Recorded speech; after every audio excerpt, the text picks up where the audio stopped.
I want to tell you about a phone call I received 2 years ago.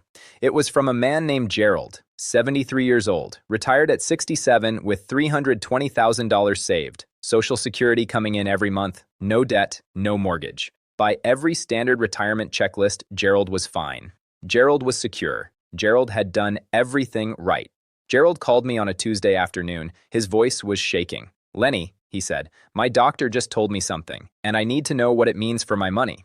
His doctor had told him he had type 2 diabetes, manageable, not a death sentence, but a diagnosis that meant medications every month, regular specialist visits, careful monitoring, dietary changes, and potentially, down the road, complications that could require significantly more medical intervention.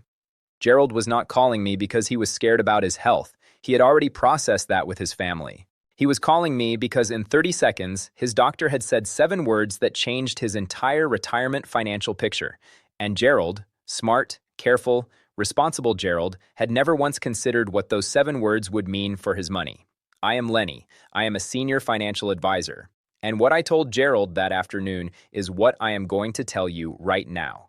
Because what your doctor says to you at 70, and I mean specifically what they say, the words they use, the diagnosis they give, has direct, immediate, and in many cases, devastating financial consequences for your retirement that almost nobody prepares for, almost nobody plans for, and almost nobody talks about until it is too late. Before we go anywhere, everything I share today is for educational purposes only. I am a senior financial advisor sharing general information, not personal financial advice.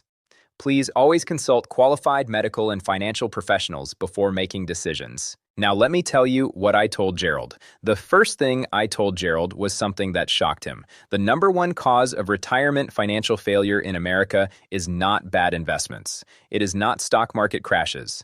It is not inflation. It is healthcare costs. Specifically, the gap between what seniors expect healthcare to cost in retirement and what it actually costs. The average American couple retiring today will spend between $300,000 and $350,000 on healthcare over the course of their retirement.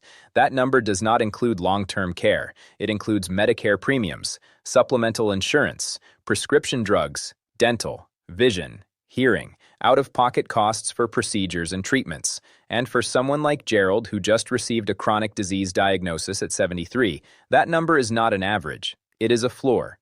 Gerald had planned for retirement with a monthly budget that included $400 for healthcare-related expenses, his Medicare premium, a basic supplemental plan, one prescription he had been taking for years. That was his healthcare budget, $400 per month.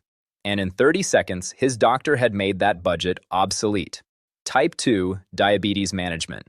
Depending on the medications required, the frequency of specialist visits, the monitoring supplies, and the dietary support can add $300 to $800 per month to a senior's healthcare costs. Over 15 years of retirement, that is $54,000 to $144,000 that Gerald had never accounted for, never saved for, never planned for.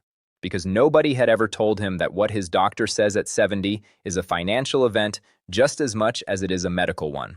This is the first lesson I want you to take from today. Every significant medical diagnosis after 70 is a financial diagnosis too.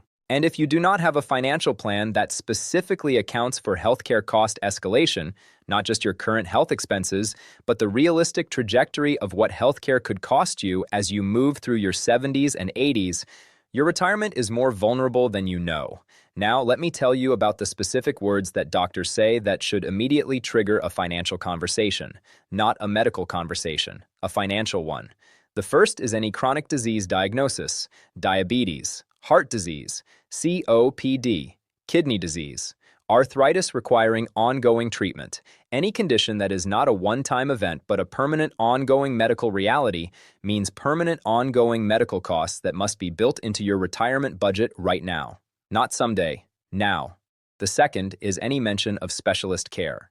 When your primary care doctor refers you to a cardiologist, a nephrologist, an endocrinologist, a neurologist, that referral is not just a medical recommendation. It is a financial signal. Specialist care costs more. Specialist medications cost more. Specialist monitoring costs more. And once specialist care begins, it rarely ends. Build it into your numbers. The third is any conversation about surgery or major procedure in the future, even if your doctor says it might be years away. Even if they say, let us watch it for now. When a doctor tells a 70-year-old senior that a knee replacement or a cardiac procedure or a significant surgery is on the horizon, that is a financial planning moment. The out-of-pocket costs for major medical procedures, even with good Medicare supplemental coverage, can run into the thousands. Having a specific medical expense reserve, money set aside specifically for these anticipated costs, is one of the most important and most overlooked pieces of senior financial planning. The fourth, and this is the one that causes the most financial devastation and the least financial preparation, is any mention of cognitive changes. Memory concerns, early cognitive decline, any language from your doctor that suggests the beginning of neurological changes.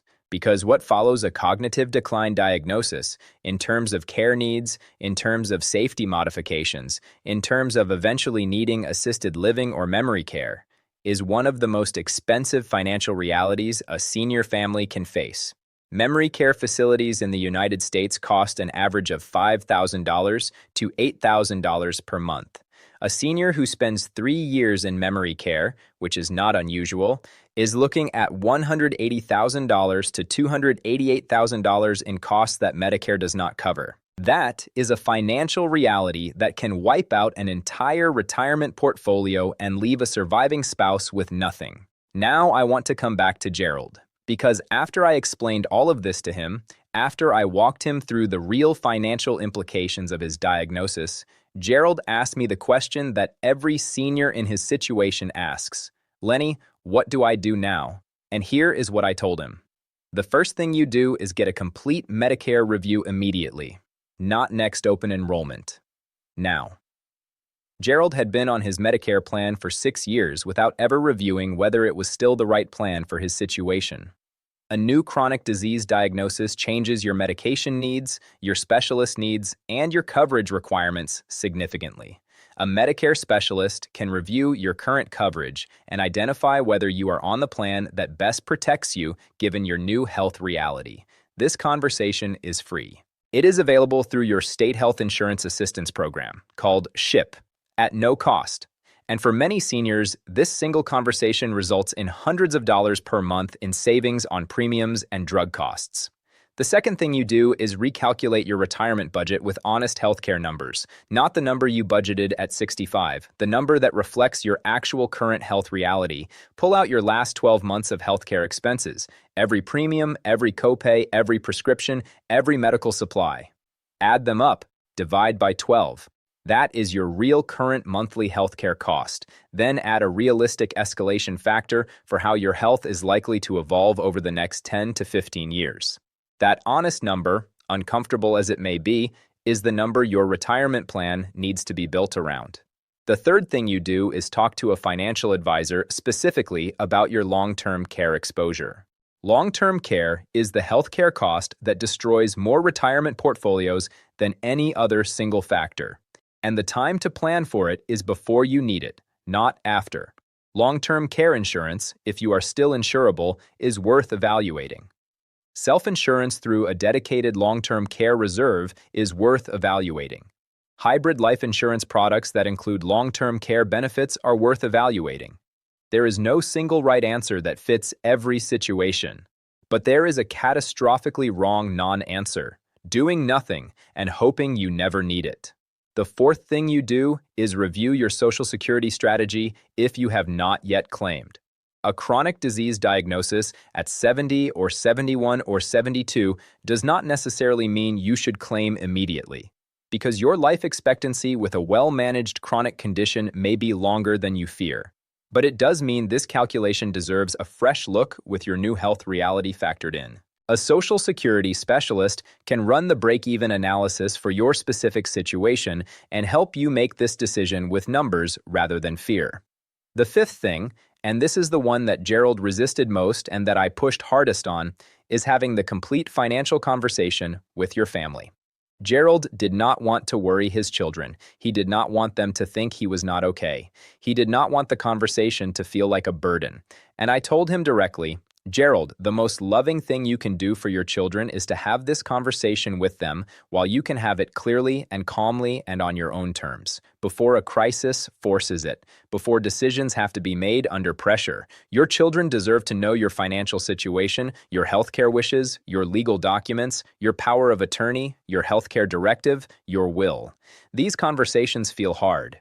They are not as hard as the alternative. Gerald took all 5 of these steps over the following 3 months. He switched to a Medicare Advantage plan that better covered his new diabetes medications and saved him $210 per month in drug costs.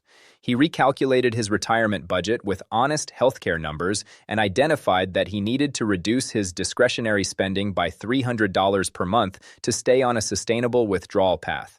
He met with a long-term care specialist and set up a modest, dedicated reserve. He had the family conversation, which he told me afterward was one of the most meaningful and most relieving conversations he had ever had. And he called me 6 months after our first conversation and said, Lenny, I am not scared anymore.